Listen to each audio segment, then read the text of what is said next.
رحم اللہ من قال سورۃ الفاتحہ۔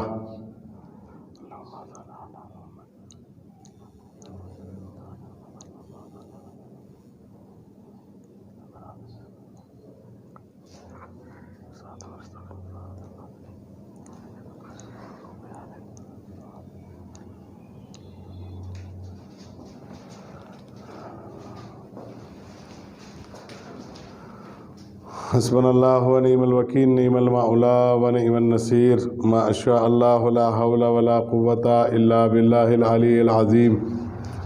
اعوذ باللہ من الشیطان اللعین الرجیم، بسم اللہ الرحمن الرحیم۔ ان اللہ و ملائکتہ یصلون علی النبی یا ایہا الذین آمنوا صلوا علیہ وسلموا تسلیما۔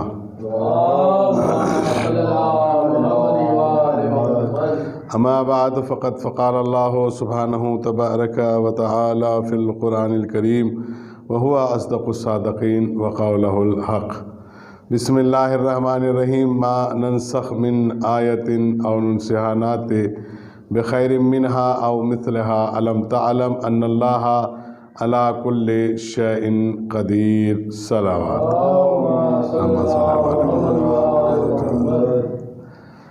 عزاداران سید الشہداء، برادران ایمانی و اسلامی، پرصداران امیر کائنات حضرت امیر المؤمنین علی بن ابی طالب علیہ السلام، آج ماہ رمضان المبارک کی 19ویں رمضان ہے اور پوری دنیا جو ہے وہ غم حضرت امیر المؤمنین میں اس وقت افسوس میں ہے، اور ہر ایک کی تمنا یہ ہے کہ ہم یہ غم جو ہے عزا خانوں سے منائیں اور بآواز بلند منائیں، لیکن چونکہ جو وبا پھیل رہی ہے اس کے مد نظر آپ لوگ جو ذکر مولا کر رہے ہیں، یہ اللہ جو توفیق دے رہا ہے، دعا کرتے ہیں کہ اللہ اس کو پرسے کو قبول کر لے۔ جس آیت کریمہ کو میں نے اپنی گفتگو کا عنوان قرار دیا ہے وہ سورہ بقرہ کی آیت نمبر 105 ہے۔ اللہ رب العزت ارشاد فرما رہا ہے، کائنات سے جب میں کسی آیت کو یعنی نشانی کو اٹھاتا ہوں یا منسوخ کرتا ہوں تو اس کی جگہ اسی کی طرح، اسی کے جیسی یا اس سے بہتر ایک نشانی، ایک آیت رکھتا ہوں۔ سوال یہ ہے کہ کائنات میں سب سے پہلی نشانی کون سی ہے، سب سے بہتر نشانی کون سی ہے، سب سے بڑی نشانی کون سی ہے؟ تو اس خدا وحدہ لا شریک کی بارگاہ میں ہم دعا کر کے معلوم کرنا چاہتے ہیں، پروردگارا یہ جو اعلان تو نے کیا ہے کہ میں کائنات سے جب کسی نشانی کو اٹھاتا ہوں یا منسوخ کرتا ہوں، بدلتا ہوں تو اسی کی جگہ، اسی کی طرح، اسی کے جیسی رکھتا ہوں۔ اب سوال یہ ہے کہ جب اسی کے جیسی رکھتا ہے تو پہلی آیت کون سی ہے، پہلی نشانی کون سی ہے؟ تو آواز قدرت آئے گی، کن تو کنزم مخفیہ، میں ایک چھپا ہوا خزانہ تھا، جب میں نے چاہا کہ پہچانا جاؤں تو بس میں نے ان کو خلق کیا۔ اب امت مسلمہ جن کے خلق ہونے پر متفق ہے، اس آیت کبریٰ کا نام ہے خاتم النبیین حضرت محمد مصطفیٰ روحنا ارواح الفدا صلی اللہ علیہ وآلہ وسلم۔ اب سوال یہ ہے کہ جب خاتم النبیین دنیا میں آئے تو دنیا سے چلے گئے کہ نہیں؟ کہاں چلے گئے؟ اب قانون الہی یہ ہے کہ جیسی آیت اٹھاؤں گا ویسی رکھوں گا یا اس سے بہتر رکھوں گا۔ اب نعوذ باللہ من ذالک، یہ شیعوں کا عقیدہ نہیں ہے، یہ فقہ جعفریہ کے تابعداروں کا عقیدہ نہیں ہے۔ خدا لعنت کرے ان اذہان پر جو یہ عقیدہ رکھتے ہوں کہ علی نبی سے بڑے ہیں یا علی نبی سے افضل ہیں یا علی نبی سے معتبر ہیں۔ نہیں، سب کچھ علی سے پہلے رسول ہیں، اس لیے اول مخلوق ہے، نور اول ہے، مجسمہ اول ہے، وجود اول ہے، مرزوق اول ہے، مخلوق اول ہے، نور اول ہے، پوری کائنات کے لیے سب سے پہلے رسول ہے۔ اب سوال یہ ہے کہ رسول تو دنیا سے جا چکے ہیں، پردہ فرما چکے، اب کون ہے جو ان کے جیسا ہو؟ اب اس سے کیسے پتہ چلے کہ کون ہے کہ جو ان کے جیسا ہو؟ اب اس کے لیے امت کو 3 چیزوں کی ضرورت ہے۔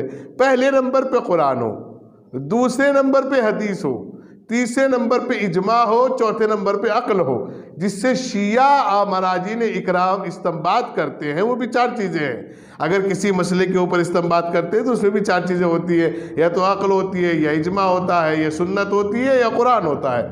اب سوال یہ کہ امت کو سیٹسفائی ہونا، امت کو مطمئن ہونا تو کیسے ہوگی؟ امت کہتی ہے کہ ہمارے پاس دلیل ہو جو قرآن سے ہو، ایک ہم حاضر خدمت قرآن سے دلیل دینے کے لیے۔ پھر دوسری کیا چاہیے کہ دوسری وہ ہے جس کے صحابہ بھی گواہ ہوں، اصحاب رسول بھی گواہ ہوں، ہم وہ گواہی بھی دینے کے لیے تیار ہیں۔ تیسری گواہی کیا چاہیے آپ کو؟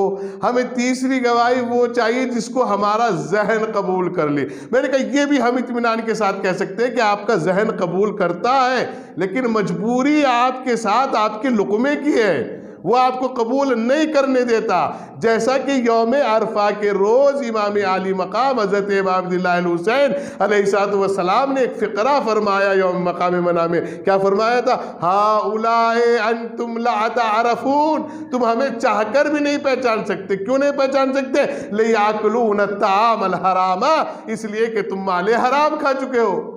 تو پتہ چلا ولایت آل محمد کے لیے ایک لقمہ ہی پاک نہیں، بلکہ جسم سے روح تک ہر شے اگر پاک ہے تو ولایت آل محمد کے آپ حصار میں ہے۔ کوشش کریں کہ لقمہ پاک ہو، کوشش کریں کہ جسم پاک ہو، کوشش کریں کہ فکر پاک ہو، کوشش کریں کہ زبان پاک ہو۔ ہم دیکھ رہے ہیں جو یہ کہتے ہیں کہ ہم لقمہ پاک کھاتے ہیں، ہم دیکھ رہے ہیں کہ جو لباس تو علماء جیسا پہنتے ہیں، امامہ بڑا لگاتے ہیں، ابا قبا لگاتے ہیں، لیکن جب ولایت علی کی بات آتی ہے تو وہ منکر ہے۔ تو ان کے لقمے کی تلاش کی جائے، ان کے نطفے کی تلاش کی جائے۔ یہ کیا خطا کی ہے ان کے ماں باپ نے، یہ ان کے لقمے نے، کہ جو ولایت علی امیر المومنین ان کی سمجھ میں نہیں آتا، یہ جناب مختار کی زندگی ان کی سمجھ میں نہیں آتی، یہ جناب محمد حنفیہ کی زندگی ان کی سمجھ میں نہیں آتی۔ اب میں کہتا ہوں ان کی زندگی سمجھنا آپ کے لیے بڑا مشکل ہے، اس لیے کہ ان کی زندگی سمجھنا تو بہت مشکل ہے۔ آپ مولانا امام خمینی کی مشکل سمجھ کے بتا دیجئے کب سمجھیں؟ امام خمینی بیٹھے ہوئے ہیں، تسبیح کا ایک دانہ نیچے کرتے ہیں، شیطان اکبر کا جہاز نیچے آ جاتا ہے۔ جب آج تک پوری دنیا کو اور پوری امت کو اور پوری شیعت کو اور پورے جہان کو آج تک خمینی کی تسبیح کا دانہ سمجھ میں نہیں آیا، تو علی کی ذوالفقار کہاں سمجھنے جا رہے ہو؟ فاتح خیبر کہاں سمجھنے جا رہے ہو؟ فاتح خندق کہاں سمجھنے جا رہے ہو؟ بات صحیح ہے، میں آپ کی خدمت میں عرض کر رہا ہوں۔ دیکھیں میں اپنے موضوع سے الگ نہیں ہونا چاہتا، میں نہیں چاہتا کہ اس موضوع پہ بحث کی جائے، کبھی وقت رہا تو انشاءاللہ آپ کی خدمت میں عرض کروں گا۔ پھر میں آپ کی خدمت میں عرض کروں، اب قرآن سے ثابت کرنا ہے، حدیث سے ثابت کرنا ہے، تاریخ سے ثابت کرنا ہے کہ نبی کے جیسا کون ہے نبی کے بعد، یا نبی نے کس کو اپنے جیسا کہا، یا تاریخ نے کس کو اپنے، یہ میں نہیں کہہ رہا ہوں نا، اگر میں خود کہوں تو خطا وار ہوں۔ یہ فیصلہ آپ سامعین حضرات کی نظر کر رہا ہوں، یہ فیصلہ امت کی نظر کر رہا ہوں کہ امت بتائے کہ حقیقت کیا ہے۔ غور کیا آپ نے؟ امت بتائے کہ حقیقت کیا ہے۔ اب سنیے گا، پہلی منزل 13 رجب المرجب 30 عام الفیل، مولا کائنات بروز جمعہ دنیا میں تشریف لاتے ہیں۔ ٹھیک، یہ وہ روایت سنا رہا ہوں جو آپ سنتے رہتے ہیں۔ میں آپ ہی سے پوچھنا چاہتا ہوں کہ جو اگر روایت میں کہیں آپ کو اشکال ہو تو بتا دیجیے گا۔ کہتے ہیں کہ یہ پہلی ماں ہے کائنات کی جن کا نام تاریخ نے فاطمہ بنت اسد لکھا ہے۔ کون ہے؟ پہلی ماں ہے، کائنات کی پہلی ماں ہے۔ کیا کہتی ہے؟ پروردگارہ، خانہ کعبہ کی دیوار سے اپنے شکم کو مس کر کے جملہ کہتی ہیں، پروردگارہ اس نومولود کے صدقے میں میری مشکل کو آسان فرما۔ اللہ اکبر، غور نہیں کر رہے آپ؟ یعنی آپ دیکھ رہے ہیں ماں کا علم غیب، دیکھ رہے ہیں آپ؟ میں حضرت ابو طالب کا علم غیب بھی سناؤں گا آپ کو، ماں کا علم غیب دیکھ رہے ہیں آپ؟ یعنی ماں کو پتہ، حالانکہ اس سے پہلے اور دنیا میں فرزند آئے، یہ کون ہے آنے والا، کہ لیکن ماں کو پتہ ہے کہ جو آ رہا ہے وہ حلال مشکلات ہے۔ اللہ اکبر۔ کہتے ہیں کہ دروازہ نہیں، دیوار شگاف ہوئی، آپ بیت اللہ میں داخل ہوئی، 3 روز کے بعد پیغمبر اکرم تشریف لے گئے۔ لے جانے کے بعد پیغمبر اکرم نے جب ملاقات کی ہے تو جناب پیغمبر اکرم فرماتے ہیں کہ آپ اپنے چچا حمزہ سے بتا کے آ جائیے کہ میرے گھر علی آیا ہے۔ دیکھیے بطول ہونے کی کیا کیا سند ہے شہزادی سلام اللہ علیہ فاطمہ بنت سلام اللہ علیہ کی۔ خانہ کعبہ میں پیدا ہونا ایک بطول ہونے کی سند ہے۔ ماں کا خانہ کعبہ میں رہنا اس سے بڑے بطول ہونے کی سند کیا ہے؟ پیغمبر کا کہنا جائیے آپ، آپ فرماتی ہیں کیا علی کو دودھ پلائیں گے آپ؟ کہا ہاں میں پلا دوں گا۔ کہا یہ کیسے؟ کہا پلائیں گے آپ؟ کہا ہاں میں پلا دوں گا۔ کہتے ہیں کہ جیسے ہی آپ گئے کچھ دیر کے بعد علی نے تھوڑی سی آواز کرنا شروع کی، پیغمبر نے اپنی زبان اقدس جو ہے آپ کی زبان اقدس میں ڈالی۔ جیسی زبان اقدس کو زبان اقدس سے مس کیا گیا تو اب اس کے بعد معلوم ہے کیا کہتے ہیں؟ علی کہتے ہیں یا رسول اللہ آپ پر میرا سلام ہو۔ کہا علیکم منی السلام، آپ پر میرا سلام ہو۔ سلام و جواب ہوتا رہا۔ اس کے بعد فرماتے ہیں یا رسول اللہ توریت سناؤ، زبور سناؤ، انجیل سناؤ، قرآن سناؤ۔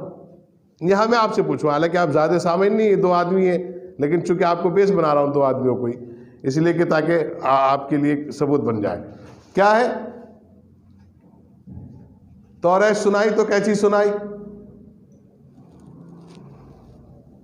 توریت سنائی تو کیسی سنائی؟ صاحب توریت سے بہتر۔ انجیل سنائی تو کیسی سنائی ریحان صاحب؟ زبور سنائی تو کیسی سنائی؟ قرآن سنایا تو کیسا سنایا؟ اللہ اکبر۔ یعنی یہ روایت ہے کہ توریت کو صاحب توریت سے بہتر، زبور کو صاحب زبور سے بہتر، انجیل کو صاحب انجیل سے بہتر پڑھا۔ لیکن جب قرآن کی باری آئی تو خود نبی نے فرمایا علی آپ نے قرآن ایسے ہی پڑھا جیسے میں پڑھا کرتا تھا۔ تو پتہ چلا اب خود پیغمبر جسے کہہ رہے ہو کہ میرے جیسا قرآن پڑھا، یہ تو پیغمبر کی سند ہو گئی ہے۔ پیغمبر نے فرمایا کہ میرے جیسا پڑھا۔ اس کے بعد پیغمبر اکرم کی ایک حدیث ہے، آپ ارشاد فرماتے ہیں کہ عجیب منزل ہے۔ امت مسلمہ اس حدیث سے واقف ہے اور پوری دنیا جہاں جہاں بھی کتابیں رکھی ہوئی ہیں حدیثوں کی وہ سب پڑھ سکتے ہیں، دیکھ سکتے ہیں، تمام کتابوں میں اس حدیث کو جگہ ملی ہے۔ پیغمبر نے فرمایا ہے کہ نماز پڑھو تو ایسی پڑھو جیسی میں پڑھتا ہوں۔ ٹھیک بات پہنچ گئی آپ تک؟ لا عجیب مسئلہ ہے۔ یعنی کہتے ہیں کہ 25 برس کے بعد یصلی الصلاۃ، یعنی کہ جب نماز ہو رہی ہے 25 برس کے بعد، پیغمبر کی وفات کے 25 برس کے بعد جب امت کے افراد علی امیر المومنین کے دروازے پر جاتے ہیں تو جانے کے بعد کہتے ہیں یا علی آپ نماز پڑھائیں۔ اللہ اکبر۔ اب آج پیغمبر کی جگہ امیر کائنات کھڑے ہو کر نماز پڑھا رہے ہیں۔ جیسی نماز پڑھائی تو آواز کیا بلند ہوئی، آج ہم نے ایسی نماز پڑھی جیسی رسول پڑھایا کرتے تھے۔ غور کیا آپ نے؟ یعنی رسول نے بتایا قرآن میرے جیسا پڑھا، صحابہ نے بتایا نماز رسول جیسی پڑھی۔ اب تاریخ سے پوچھے کہ تاریخ کیا بتاتی ہے؟ تاریخ کہتی ہے کہ جب شب ہجرت کا معاملہ آیا ہے پیغمبر نے اپنے بستر پر علی کو لٹا دیا، چادر بھی کٹی نہیں، چادر بھی بڑی نہیں، تکیہ بھی بڑا نہیں، بستر بھی بڑا نہیں۔ پوچھا ایسا کیوں؟ کہا کہ اس لیے تاکہ زمانے کو سمجھ میں آ جائے کہ امامت اور رسالت نہ لباس میں بدلتی ہے، نہ فکر میں بدلتی ہے، نہ جسم میں بدلتی ہے، نہ شریعت میں بدلتی ہے۔ جو نبوت کہتی ہے وہی امامت کرتی ہے، جو امامت کرتی ہے وہی نبوت کہتی ہے۔ پیغمبر اکرم کے بستر پر کون لیٹے؟ امیر کائنات۔ تاریخ بتاتی ہے کہ پوری رات گزر گئی، قاتل کھڑے رہے کہ رسول اٹھے۔ اب جو دیکھا کہ رسول نے چادر کا پلہ ہٹایا تو کیا دیکھا؟ علی کہاں؟ کیا ہوا؟ کہا کہ رسول کہاں ہے؟ کیا مجھے چھوڑ کے گئے تھے کیا رسول کہاں ہے؟ غور کیا آپ نے؟ یہ کون کہہ رہے؟ قاتل کہہ رہے کہ رسول کا ہے۔ علی کہہ رہے کیا میرے پاس چھوڑ کر گئے تھے؟ کہا اللہ اکبر، ہماری تو پوری رات اسی بات پر ضائع ہو گئی کہ آپ رسول ہیں۔ یعنی ایسا لگ رہا تھا جیسے رسول سویا کرتے ہیں۔ تو دیکھیے کس کس نے کہا کہ رسول جیسے ہیں؟ خود رسول نے کہا میرے جیسے قرآن پڑھا، خود صحابہ نے نماز پڑھنے والوں نے کہا علی ایسی نماز پڑھائی جیسی رسول پڑھایا کرتے تھے۔ خود کافروں، مشرکوں، ملعونوں، مرتدوں، منافقین کے قاتلین جتنے کھڑے ہوئے تھے سب نے کیا کہا؟ جو قاتل کے لباس میں تھے، منافق و مشرک و مرتد منافق سب کھڑے ہوئے تھے۔ معلوم ہے کیا تھا؟ ایسے سو رہے جیسے رسول سویا کرتے تھے۔ اب تلاش کرو کہ علی کیا ہے۔ یہی وجہ تھی کہ علی نے آخری حجۃ الوداع پر پیغمبر نے اپنے دونوں ہاتھوں کو بلند کر کے کہا تھا من کنت مولا ہو فہذا علی مولا، جس کا میں مولا ہوں اس کے علی مولا ہے۔ یعنی پیغمبر نے پہلے یہ کہا کہ جو مجھے اپنا مولا تسلیم کرتا ہے، جو مجھے اپنا پیغمبر اور اپنا نبی تسلیم کرتا ہے اس کے علی مولا ہے۔ من صاحب عقل کے لیے آتا ہے، ہر صاحب عقل، جس صاحب عقل کا میں مولا ہوں اسی صاحب عقل کے مولا علی ہے۔ غور کیا آپ نے؟ یہ مولا امیر المؤمنین جنہوں نے بچپن سے لے کر جوانی تک اور جوانی سے لے کے ضربت تک کی تاریخ گواہ ہے، کبھی کسی بھی شریعت کے اور سماج کے کسی ایسے کام کو نہیں چھوڑا جو دنیا تک نہ پہنچا دیا ہو۔ جب کوئی علم کی بات کرتا ہے تو آواز بلند ہوتی ہے، انا مدینۃ العلم وعلی بابھا۔ جب کوئی ہتھیار کی بات کرتا ہے، اسلحہ کی بات کرتا ہے تو آواز بلند ہوتی ہے، لا فتح الا علی لا سیف الا ذوالفقار۔ غور کر رہے ہیں آپ؟ جب کوئی داماد ہونے کی بات کرتا ہے تو آواز بلند ہوتی ہے، کیا ہوتی ہے؟ فاطمہ آپ کے لیے علی سے بہتر کوئی کفو نہیں ہو سکتا۔ جو غور کر رہے ہیں آپ؟ جب باپ کی بات آتی ہے تو پوری دنیا سے آواز آتی ہے، ابوالحسن، یعنی حسن کے باپ ہیں آپ، حسین کے باپ ہیں آپ، عباس غازی کے باپ ہیں آپ۔ پوری کائنات کہتی ہے باپ ہو تو ایسا ہو۔ جب شجاعت کی بات آتی ہے تو شجاعت کا یہ عالم ہے۔ ایک فقرہ سنا کہ میں مسائل کی طرف آ رہا ہوں، چونکہ وہ زیادہ دیر نہیں چل پائے گی مجلس، اس وقت جو ہے زیادہ وہ نہیں ہو پاتا آپ کی یہاں، تو میں آپ کی خدمت میں پھر کرتا رہوں گا۔ آج ایک مسئلہ عرض کر کے میں آپ کی خدمت میں حاضر ہوں۔ شجاعت کا عالم یہ ہے کہ عمرو بن عبد ود ہے۔ کون ہے؟ عمرو بن عبد ود۔ آپ سینے پہ بیٹھے ہیں، اس نے نازیبہ حرکت کی، مولا اٹھے، اٹھنے کے بعد ٹہل رہے ہیں، ٹہلنے کے بعد وہ کہتا ہے اب میرے لیے قتل کرنا بڑا آسان ہے۔ کہا کہ اس لیے اب تو علی میرے سینے پہ سے اٹھ گئے، اب یہ کھڑا ہو گئے، میرے لیے کوئی معنی نہیں رکھتے۔ کہتے کہ اتنے وہ کھڑا ہوا ہے، مولا سے کسی نے پوچھا مولا آپ سینے پہ بیٹھ گئے تھے، آپ نے قتل کیوں نہیں کیا؟ کہا کہ وہاں اگر میں قتل کر دیتا تو تاریخ کے بے حیا مورخ، گندی فکر کے افراد یہ لکھ دیتے کہ علی نے قتل کر کر کوئی کامیابی حاصل نہیں کی، اس لیے کہ علی نے تو سینہ قبضہ لیا تھا۔ جنگ سامنے کی ہوتی ہے تب پتہ چلتا ہے کون مارتا ہے کون مرتا ہے، اور میرا اس میں غصہ شامل ہو جاتا نہیں۔ مجھے خدا وحدہ لا شریک کے لیے کرنا ہے، اس لیے کہ ہم جو ہیں وما تشاءون الا ان یشاء اللہ، ہم ہر وہ کام کرتے ہیں جس کو اللہ چاہتا ہے۔ دیکھ رہے شجاعت کا عالم، شجاعت کا عالم۔ عرب کا سب سے بڑا جنگجو پہلوان ہے جس کو مولا سینے سے اٹھ کے آ جاتے، اور جب اسے قتل کرتے تو پھر اسی کی بہن کہتی ہے میں تجھ پر مرثیہ پڑھتی لیکن کیسے پڑھوں، تجھے جس نے قتل کیا ہے وہ کوئی کریم ہے۔ اللہ اکبر، دیکھ رہے؟ لیکن اسی علی ابن ابی طالب نے جس نے راتوں کے سناٹے اور تاریخی میں یتیم، مساکین، غربا، فقراء، بیوغان، مجبور، لاچار تک روٹیاں پہنچائی ہیں، اور راتوں کو جا کر جن کی مدد کی ہے وہی علی امیر المؤمنین آج مسجد کوفہ میں ہیں۔ عالم یہ ہے کہ آج آپ بیٹی کے مہمان ہیں، بیٹی نے ایک ساتھ دو غذائیں رکھی ہیں، ایک شیر ہے ایک نون ہے، نمک ہے۔ مولا فرماتے ہیں بیٹا اس میں سے ایک چیز اٹھا لیجئے گا۔ کہا بابا کھا لیجئے گا۔ کہا بیٹا آپ کو معلوم ہے کبھی آپ کے بابا نے دو غذا ایک ساتھ نہیں کھائی ہیں۔ اللہ اکبر۔ مولا ہے، گھر سے باہر نکلنا چاہتے ہیں، آپ ابھی صحن میں ٹہل رہے ہیں، آپ کی نگاہ مرغابیوں پر پڑی، بطخوں پر پڑی، جن کو آپ بطخ کہتے ہیں آپ کی زبان میں، ان پر نگاہ پڑی۔ مولا امیر المومنین علی بن ابی طالب علیہ السلام نے جناب امام حسن کو بلایا، اور بلانے کے بعد کہا بیٹا حسن ہمیشہ خیال رکھنا، جب تک غذا ہو جب تک ان کو رکھنا، جب غذا نہ ہو تو ان کو آزاد کر دینا۔ اللہ اکبر۔ کہتے ہیں کہ مولا گھر سے باہر نکل رہے ہیں کہ وہ ہے جو ابا کے دامن کو کھینچ رہے ہیں، جو جانور ہیں وہ ابا کے دامن کو کھینچ رہے ہیں، بتیں جو ہے ابا کے دامن کو کھینچ رہی ہیں۔ مولا فرماتے ہیں بخیر انشاءاللہ، انشاءاللہ خیر، انشاءاللہ خیر۔ اور مولا اسی کے ساتھ جیسے گھر سے باہر نکلتے ہیں تو حسد بھری نگاہ سے نکلتے ہیں اور آپ مسجد میں جاتے ہیں۔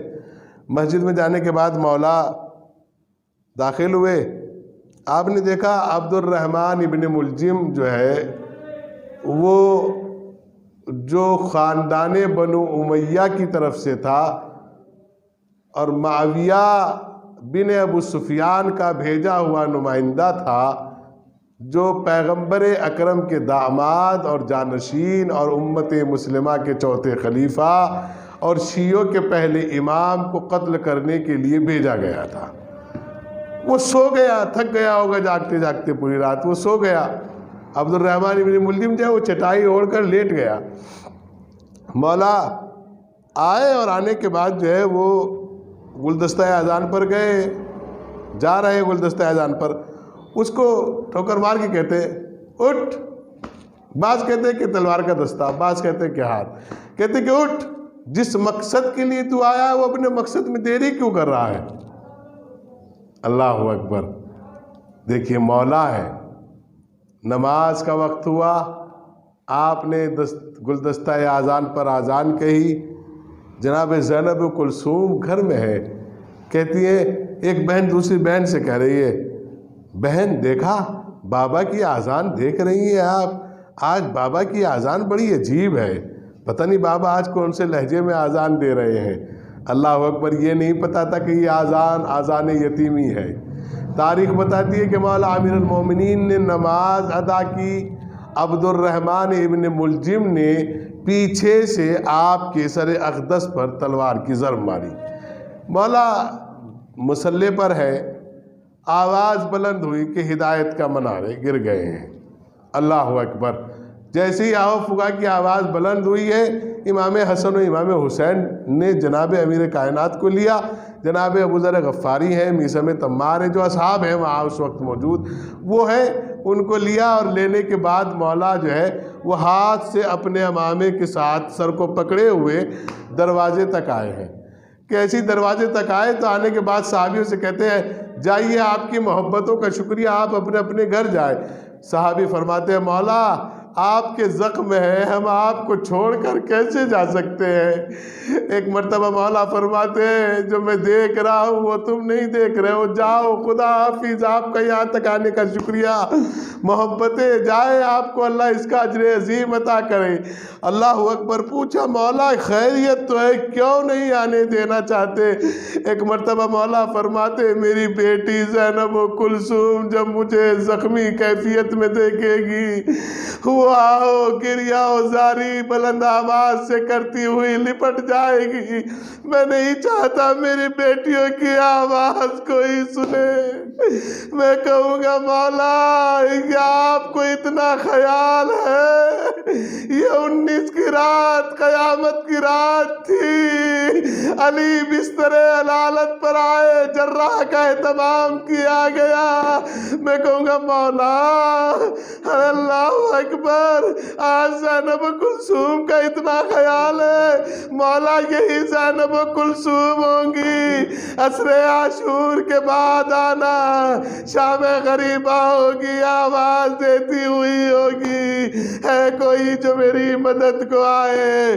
یہی وہ زینب کلثوم ہوں گی جو کھلے سر کوفہ و بازار و شام میں سسکیاں لیتی ہوئی، روتی ہوئی، پرسہ دیتی ہوئی جائے گی۔ ہاں، میرا مولا بستر علالت پر ہے، جر رہا ہے کہ آ رہا ہے، جو کائنات کا طبیب بن کے آیا تھا، آج اس کے لیے طبیب آ رہے ہیں۔ آج اسلام زخمی ہے، آج شریعت زخمی ہے، آج رسالت زخمی ہے، آج انسانیت زخمی ہے۔ کسی کو پوچھنا ہے تو زینب کلثوم سے پوچھے، عباس غازی سے پوچھے، حضرت ام البنین سے پوچھے، مرغابیوں سے پوچھے، امام حسنین سے پوچھے، ارے اس بیٹی سے پوچھے جس کو رات کی تنہائی میں ماریا کو روٹی علی دروازے پہ رکھ کے کہتے تھے بیٹا جب تک ہم زندہ ہیں علی اپنے آپ کو یتیم نہ کہیے گا۔ اللہ اللہ، آج وہ علی زخمی ہو گیا ہے جو کوفہ میں رہنے والے کو رزق دے رہا تھا۔ کبھی پوچھتا تھا مولا آپ ہیں کون؟ میرا مولا فرماتے تھے غریب غریب کے پاس بیٹھا ہے۔ آج وہ علی زخمی ہے، امت مسلمہ میں ماتم بپا ہے، ہر دروازے عزا خانے بند ہے۔ ہم کس مصیبت میں اس سے اور کیا کر سکتے ہیں؟ پروردگارہ تجھے واسطہ اس علی کی ثروت کا جو زخم لگا میرے معبود، اس وبائے امراض سے سب کو محفوظ فرما دے تاکہ عزا خانوں کے دروازے کھل سکے، ہم ابو طالب کے بیٹے کا پرسہ دے سکے، فاطمہ کے والی و وارث کا پرسہ دے سکے، عباس غازی حسنین کے بابا، زینب و کلثوم کے بابا، حضرت ام البنین کے والی و وارث کو پرسہ دے سکے۔ سیعلم الذین ظلموا ای منقلب ینقلبون انا للہ و انا الیہ راجعون۔ اللہم بحق فاطمہ و ابیہا و بالہا و بنیہا و سر المستضعفیہا، پروردگار نسمہ کے توسل سے ہماری اس قلیل سی عبادت کو قبول فرما، ہمارے گناہ صغیرہ و کبیرہ کو معاف فرما، جو مومنین مومنات پریشان حال ان کی پریشانی کو دور فرما، جو ہمارے جوان پردیس میں ان کی جان و مال و خیر کی حفاظت فرما۔ پروردگارہ اس وبائے امراض سے ہمارے وطن کو، ہمارے گھر کو، ہمارے شہر کو، ہمارے صوبے کو، ہمارے ملک کو اور عالمین کو محفوظ فرما۔ اس وبائے امراض کے منحوس مرض کو میرے معبود دنیا سے نیست و نابود فرما۔ پروردگارہ حقیقی وارث اعضاء و مسرت کے توسل سے جو کار خیر کر رہے ہیں ان کے کار خیر کو قبول فرما، جو ہمارے ڈاکٹرز ہیں ان کے ہاتھوں میں شفا عطا فرما، جو ہمارے پولیس، آرمی، جوان، حکومت جو نیک کام میں لگی ہوئی ہے اس وقت پروردگارہ ان سب کی جان و مال اور صحت و سلامتی کی حفاظت فرما۔ پروردگارہ حقیقی وارث اعضاء حضرت حجت امام زمان عجل اللہ تعالیٰ فرجہ شریف کا ظہور فرما، اور ان کے توسل سے جو ہماری یہ مجلس لوگوں تک پہنچا رہے میرے معبود ان کی توفیقات میں اضافہ فرما۔ پروردگارہ ان کی دینی دنیاوی ذہنی اور مشکلات کو آسان فرما، ہم سب کو دینی دنیاوی زمینی آسمانی قرض اور فرض ادا کرنے کی توفیق عطا فرما۔ حقیقت وارث اسلام حضرت امام زمان عجل اللہ تعالیٰ فرجہ شریف کا ظہور فرما۔ ماتم امیر المومنین۔